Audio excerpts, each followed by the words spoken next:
Bakery ಮತ್ತು condiments ವರ್ತಕರಿಗೆ ವಿಪರೀತವಾಗಿ ಈಗ ಕಮರ್ಷಿಯಲ್ ಟ್ಯಾಕ್ಸ್ನ ದಂಡ ಬೀಳ್ತಾ ಇರೋದ್ರಿಂದ ಅಥವಾ ಟ್ಯಾಕ್ಸ್ ಕಟ್ಟಿ ಅಂತ ಹೇಳ್ತಾ ಇರೋದ್ರಿಂದ ಕಿರಿಕಿರಿ ಆಗ್ತಾ ಇದೆ. ಸಾರ್ವಜನಿಕವಾಗಿ ಇದು ಕೆಲ ವರ್ಗದಿಂದ ವಿರೋಧ ವ್ಯಕ್ತ ಆಗ್ತಾ ಇದೆ. ಈ ವಿಚಾರಕ್ಕೆ ಸಂಬಂಧಪಟ್ಟಂತೆ ಕಾರ್ಮಿಕ ಸಚಿವ ಸಂತೋಷ್ ಲಾಡ್ ಅವರು ಕಿಡಿಕಾರಿದ್ದಾರೆ. ಸುಡುಗಾಡಿಗೆ ಹೋಗಿ ತೆಂಗಿನಕಾಯಿಯನ್ನ ಹೊಡೆದ್ರೂ ಕೂಡ ಅದಕ್ಕೆ GST ಇದೆ. ಹಾಲು, ಮೊಸರು, ಅರಿಶಿನ ಎಲ್ಲದರ ಮೇಲೂ GST ಇದೆ.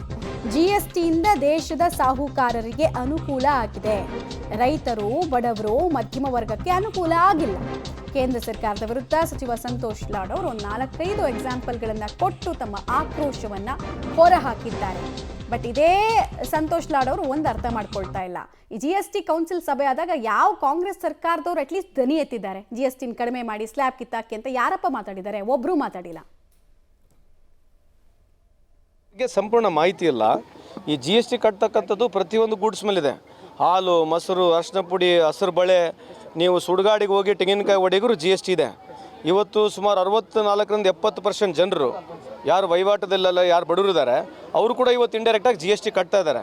ಈ GST ಕಟ್ಟಿದ್ರಿಂದ ಸಾಹುಕಾರಗಳಿಗೆ ಅನುಕೂಲ ಆಗಿದೆ. ಸಾಹುಕಾರಗಳಿಗೆ ಸುಮಾರು ಈ ದೇಶದಲ್ಲಿ 16.5 ಲಕ್ಷ ಕೋಟಿ ಮಾಫಿ ಆಗ್ತಕ್ಕಂಥದ್ದಾಗಿದೆ.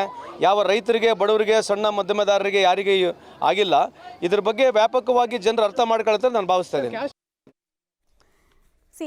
ಈಗಲೂ ಸರ್ಕಾರ ಮನ್ಸು ಮಾಡ್ಬೋದು, ಈಗಲೂ ಇದ್ರ ಬಗ್ಗೆ ಆಕ್ಷೇಪದ ಧ್ವನಿಗಳನ್ನ ಎತ್ಬೋದು. ಮಾಧ್ಯಮದ ಮುಂದೆ ಇಷ್ಟೆಲ್ಲ ಜನಪರ ಕಾಳಜಿ ಇರುವಂತಹ ಸಂತೋಷ್ ಲಾಡ್ ಅವರು ಅವರ ನೇತೃತ್ವದಲ್ಲಿ ಯಾಕೊಂದು ಮುಖ್ಯಮಂತ್ರಿಗಳು ಒಂದು ಪತ್ರ ಕೊಟ್ಟು GST ಕೌನ್ಸಿಲ್ ಸಭೆ ಮುಂದೆ ಒಂದು ಧರಣಿಯನ್ನು ಮಾಡಿಬಿಟ್ರೆ ಆಯ್ತಪ್ಪ, ಅಥವಾ ಅಲ್ಲಿ ಈ ಕಾಂಗ್ರೆಸ್ ಗೌರ್ಮೆಂಟ್ ಎಲ್ಲೆಲ್ಲಿ ಯಾವ್ಯಾವ ಸರ್ಕಾರದವ್ರು ಇದ್ದಾರೆ, ತೆಲಂಗಾಣ ಇದೆಯಲ್ಲ, ಆಮೇಲೆ ತಮಿಳ್ನಾಡಲ್ಲೂ ಅವ್ರ ಫ್ರೆಂಡ್ಸೇ ಇರೋದು, ಸೊ ಅವ್ರನ್ನೆಲ್ಲ ಸೇರಿಸ್ಕೊಂಡು ಹೋದ್ರೆ ಆಯ್ತಪ್ಪ.